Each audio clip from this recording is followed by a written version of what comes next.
musafir selalu melangkahkan kaki, menyusuri bumi yang tak bertepi, beratapkan langit, melantaikan bumi. Hujan dan angin selalu mengiringi, mencari jati diri, mengharap ridho ilahi. سبيل الدموع سبيل مريح تنهدى يا صاحي كي تستريح. Taman mriko, Mbak. Jane susah ini. Kayak serius ini potong kabeh iki ana buta. Aku ora ngomong iki aku. Aku ora ngomong. Aku sing gawe iki kopine. Aku bang tadi tata sekolah. Lah ayo to, Pak. Deh, hariku intinya saya munculkan yang perlu dibahas itu terkait dengan Saya Subakir. Bakir. Menurut beberapa versi dari sumber versi itu mengatakan itu tadi ya. Jadi keberadaan yang Ismail selaku danyang di tanah Jawa itu mau dimasukin syiar Islam, syariat Islam, saya Subakir, cuman beliau itu sama-sama orang alim, cuman yang satu pakai baju Islam, yang satu pakai baju syariatnya juga Islam, cuman hakikatnya juga Islam kan gitu. Akhirnya ada kesepakatan, sebelum kesepakatan terjadi kan ada semacam tukar ilmu, kebatinan sampai ke aduk saktian.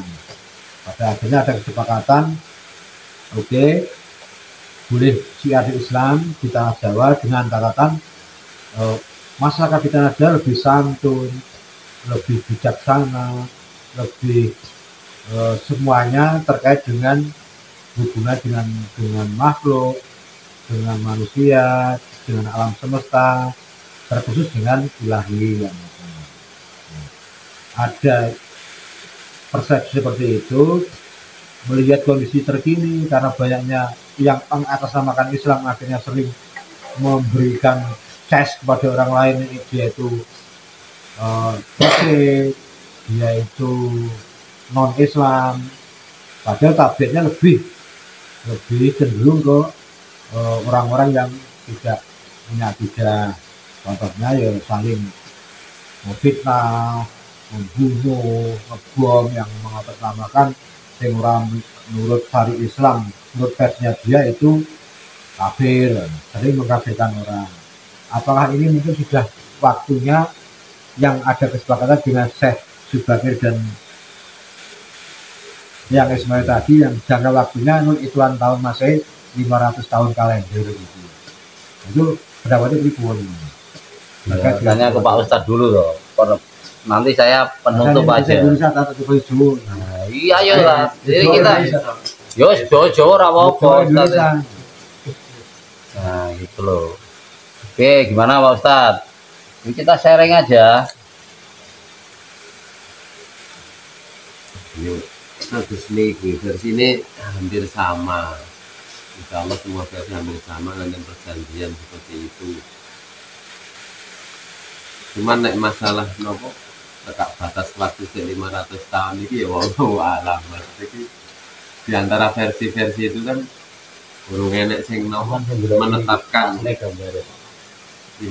tahun. Karena bentuk serono. Serono. Iki tukar cover niki.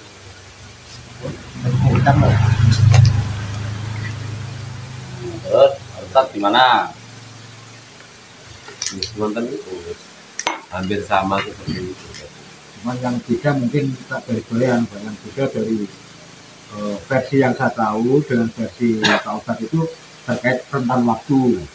Yang menurut versinya yang saya tahu itu kan ada semacam perjanjian menurut hitungan kalender tahun itu 500 tahun.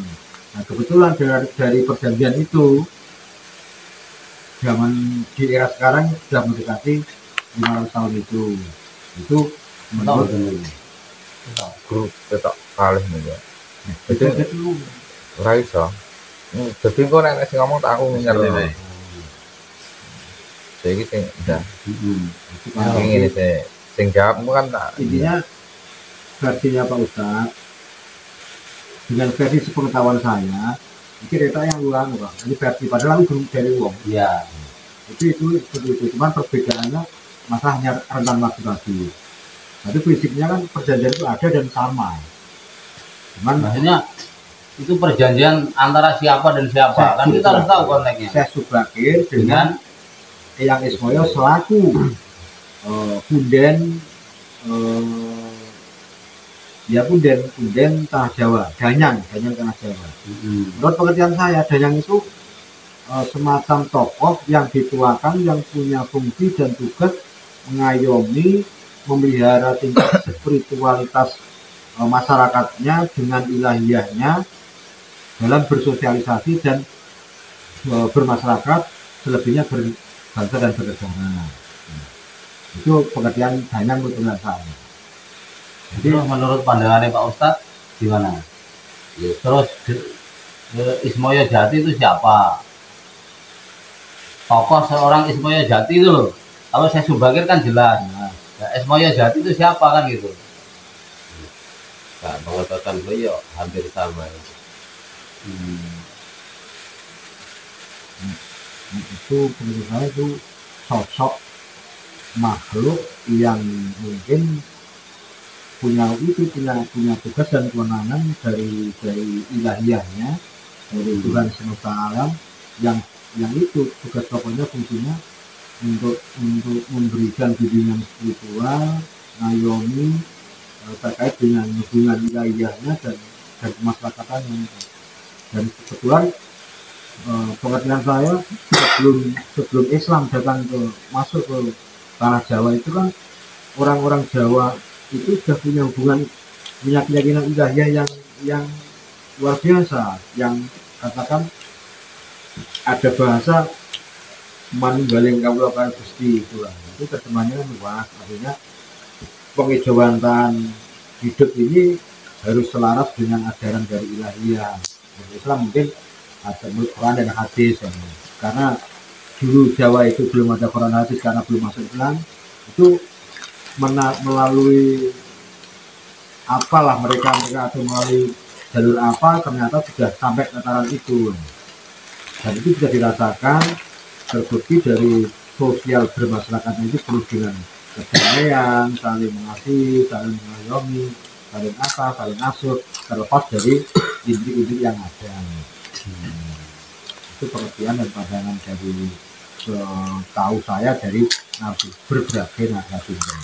Ya, itu kalau dari Pak Ustadz persepsinya hampir sama. Ini sekarang pandangan saya kan gitu. Kalau pandangan saya kan kalau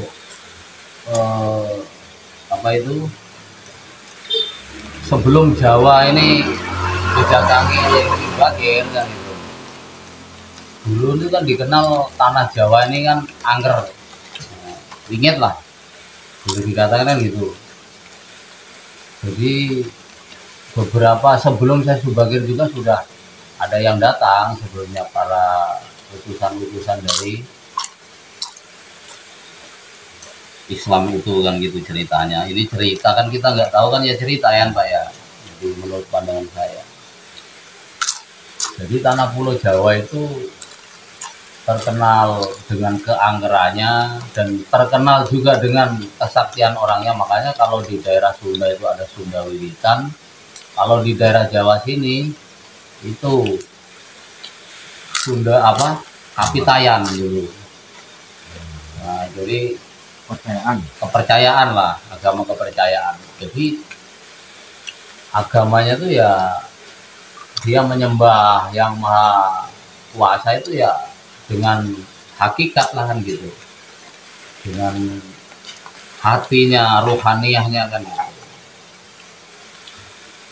Nah setelah saya Subakir itu datang, makanya perjanjian,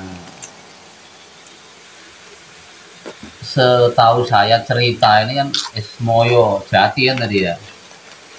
Ismoyo Jati itu kan dari bangsa makhluk gaeban halus. Gitu. Karena dulu yang menempati di Pulau Jawa sini, jadi makanya dia diusir sama Syekh Subakir di daerah pesisir selatan gitu. Jadi ada perjanjian nanti 500 tahun katanya itu kan gitu. Itu ya kembali seperti Pak Ustadz tadi itu wallahu a'lam.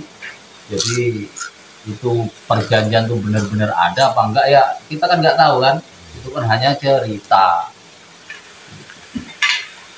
Tapi yang jelas ya itu tadi, sekarang kan ada tokoh Ismoil itu dimunculkan ke tokoh Semar itu kan, bener nggak itu? Nah, tapi munculnya tokoh Semar itu kan dalam pewayangan, bener nggak? Iya. Nah, wayang itu sendiri kalau di daerah Jawa khususnya kan itu penyebaran dari Basunan Kalijaga kan, itu. Jadi bahasa wayang ada Ismoil Jati, terus di situ muncullah tokoh seorang Semar, ada Togo. Nah, jadi itu kan kalau menurut saya kan hanya apa ya Pak, filosofi kan, Pertokohan. pertokohan seorang tokoh. Jadi